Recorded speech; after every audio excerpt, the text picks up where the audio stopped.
Hi friends, welcome to JP's crafts and creations.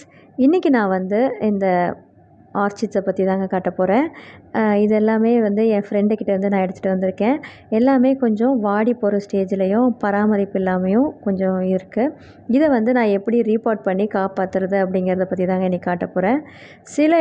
சில orchids கொஞ்சம் நல்லாவே இருக்குது, தளிர் வந்திருக்கு. இந்த மாதிரி ஆர்ச்சிட் பார்த்திங்கன்னா காஞ்சி போகிற ஸ்டேஜில் ஒரு வேரும் இல்லாமல் எதுவும் இல்லாமல் சும்மா சாதாரணமாக இருக்குது. பாருங்கள், இதுவுமே அதே மாதிரி தான் இருக்குது. வேர் எல்லாமே பட்டு போயிருக்கு. பட் இது பார்த்திங்கன்னா ஒரு சின்ன தளிர் வந்திருக்கு, கொஞ்சம் வேரும் புதுசாக நல்லா வந்திருக்கு. இதெல்லாம் ஈஸியாக நம்ம ரீபாட் பண்ணால் காப்பாற்றிடலாம். இப்போ இதை ரீபாட் பண்ணுறதுக்கு முன்னாடி என்ன பண்ணணும் அப்படிங்கிறத மட்டும் நான் காட்டுறேன். இந்த மாதிரி நம்ம இறந்து போன வேர்கள் எல்லாத்தையும் ஒரு கத்திரிக்கோல் வச்சு கட் பண்ணி எடுத்துக்கலாம். இறந்து போன வேர்களுங்கிறது ரொம்ப கூடு மாதிரி தான் இருக்கும், ஒன்றுமே இருக்காது. உள்ளே உங்களுக்கு சருகு மாதிரியான ஒரு இது தான் இருக்கும். அதை மட்டும் பார்த்து நம்ம இந்த மாதிரி கட் பண்ணி எடுத்துக்கலாம்.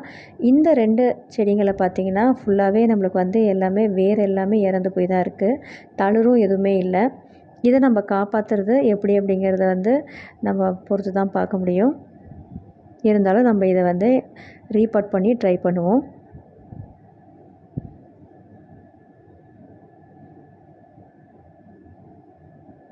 இதே மாதிரி நம்ம எல்லா செடிகளையும் இந்த மாதிரி கட் பண்ணிக்கலாம். பாருங்கள், இதுவும் சுத்தமாக வேறு எதுவுமே இல்லை, தளிருமே எந்த இடத்துலையுமே இல்லை. பட் ஆனால் கட்டை இன்னும் பச்சையாக தான் இருக்குது.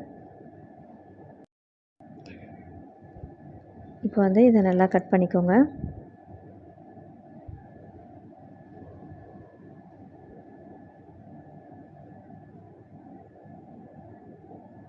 பட் இந்த செடியில் பார்த்தீங்கன்னா உங்களுக்கு இந்த இடத்துல நல்லா தளிர் வந்திருக்கு, ஒரு சின்ன வேரும் நிறையா வந்திருக்கு புதுசாக. இந்த மாதிரி இறந்து போன வேரை மட்டும் கொஞ்சம் ஜாக்கிரதையாக பார்த்து கட் பண்ணிக்கோங்க. ஆர்ச்சிட் ரொம்ப ஈஸி தாங்க வளர்க்குறது. பட் ஆனால் அது எந்த மாதிரி ஒரு கண்டிஷனில் நம்ம வீட்டில் எந்த இடங்களில் அது நல்லாயிருக்கு அப்படிங்கிறத நம்ம பார்த்து அதை வைக்கும்போது அது இன்னும் நல்லா செழிப்பாக வளரும். இப்போ பாருங்கள், இதுலேயும் நான் இந்த இறந்து போன வேர்கள் எல்லாத்தையும் எடுத்துக்கிறேன். இந்த செடி கொஞ்சம் நல்லாவே இருக்குது. எல்லா பக்கமும் உங்களுக்கு தளிர் வந்திருக்கு, புதுசாக வேரும் வந்திருக்கு. மேலே இருக்கிற செடியும் ஒன்றும் காயாமல் தான் இருக்குது. ஸோ இதை காஞ்சி போன வேர்களை மட்டும் பார்த்து மெதுவாக கட் பண்ணிக்கோங்க.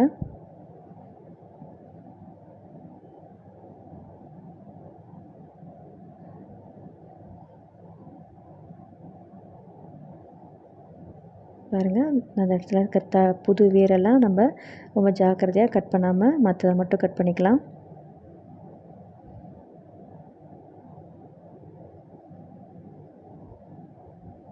இப்போ நம்ம எல்லாத்துக்கும் இந்த வேரை நல்லா நீட்டாக கட் பண்ணிட்டோம்.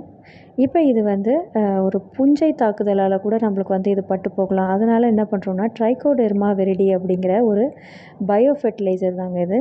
இது ஃபங்கிசைட் அப்படிம்பாங்க. அதாவது புஞ்சையிலேருந்து காப்பாற்றுறதுக்கான ஒரு பொடி இது. இதில் நம்ம இந்த மாதிரி இந்த வேர் நல்லா ஃபுல்லாக படுற மாதிரி இதில் நல்லா இதை சுற்றி தொட்டுக்கோங்க. அந்த பொடி எல்லா பக்கமும் அதில் படுற மாதிரி நம்ம இதை எல்லா பக்கமும் படுற மாதிரி தேய்ச்சிக்கலாம். ஸோ உங்களுக்கு ஏதாவது புஞ்சை புஞ்சையால் தான் இது காஞ்சிருக்கு அப்படிங்கிற பட்சத்தில் இது உங்களுக்கு காப்பாற்றும் வேறு. நம்ம நார்மலாக இதை செடிகளுக்கு மாதத்துக்கு ஒரு வாட்டி கரைச்சி ஊற்றுவோம். ஸோ செடிகளோட வேர் பட்டு போகாமல் இருக்கிறதுக்கு. இந்த மாதிரி நான் மாசா பாட்டில் தான் எடுத்திருக்கேன். இது எல்லா பக்கமும் ஃபுல்லாக ஓட்டை போட்டிருக்கேன். இந்த மாதிரி கண்ணாடி மாதிரி இருக்கிறது இன்னும் ஒரு அட்வான்டேஜ் உங்களுக்கு. இந்த மாதிரி ஒரு சின்ன கம்போ இல்லைன்னா ஒரு மூங்கிலோ எடுத்துக்கோங்க. இந்த மாதிரி ஓடு, செங்கல், கருங்கல், அதுக்கப்புறம் கரித்துண்டுகள், இந்த மாதிரியான 4 வகையான இதை மட்டும்தான் நான் வச்சு பண்ணுறேன். நான் தேங்காய் நார் யூஸ் பண்ணுறதில்ல. அது வச்சிங்கன்னா இன்னும் கொஞ்சம் உங்களுக்கு ஈரப்பதம் ஜாஸ்தியாக இருந்து எந்நேரமும் ஈரம் இருக்கிறதால செடி நல்லா வளராது, சீக்கிரமே பட்டு போயிடும். எனக்கு அப்படி ஆச்சுங்கிறதால நான் சொல்கிறேன். இந்த மாதிரி ஒரு தெர்மோகோல் துண்டுகளை கூட நீங்கள் போட்டுக்கலாம் உள்ள. இப்போ இந்த மாதிரி பாக்ஸில்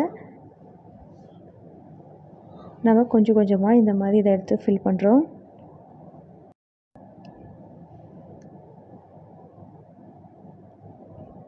இந்த மாதிரி எல்லாத்தையும் நம்ம கொடுத்து இதை ஃபில் பண்ணுறோம்.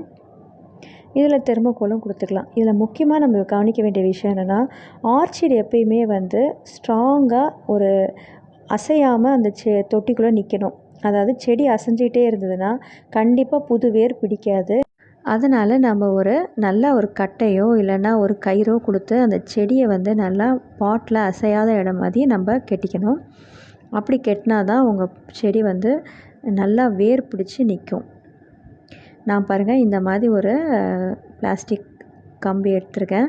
அந்த கம்பில் வந்து இந்த மாதிரி கெட்டு கம்பி கொடுத்து இந்த செடியை வந்து நான் கெட்டுறேன். இதோ பாருங்கள், இதில் வந்து நான் வந்து மரக்கட்டை வச்சு கெட்டியிருக்கேன் இல்லையா, அதே மாதிரி நான் இந்த செடியை வந்து இதில் வந்து டைட்டாக இந்த மாதிரி கெட்டிக்கிறேன்.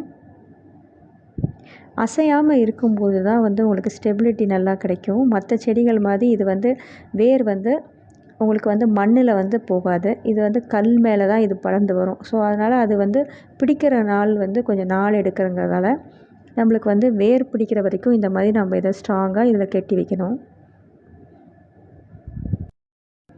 இப்போ இதை வந்து உள்ளே தள்ளி இப்படி வச்சிடக்கூடாது. நம்ம இதை வந்து மேலுக்கு தான் வைக்கணும். நம்ம அதாவது செடி வந்து மேல் பக்கமாகவே தான் இருக்கணும்.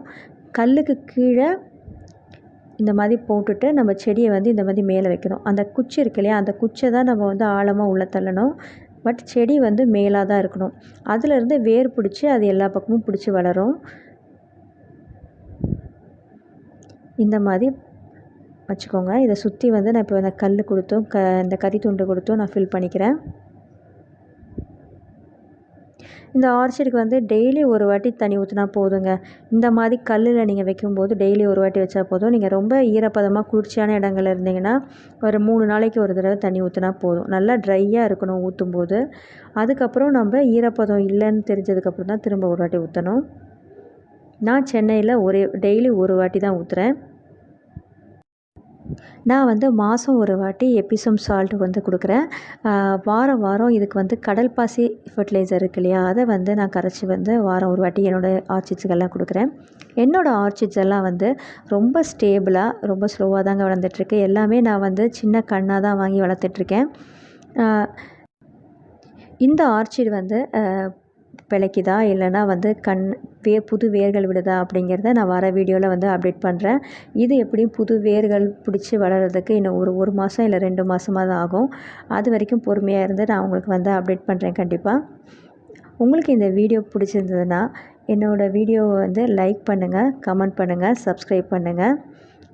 இது வரைக்கும் சப்ஸ்கிரைப் பண்ண மெம்பர்ஸ் எல்லாருக்குமே ரொம்ப ரொம்ப ரொம்ப தேங்க்யூ.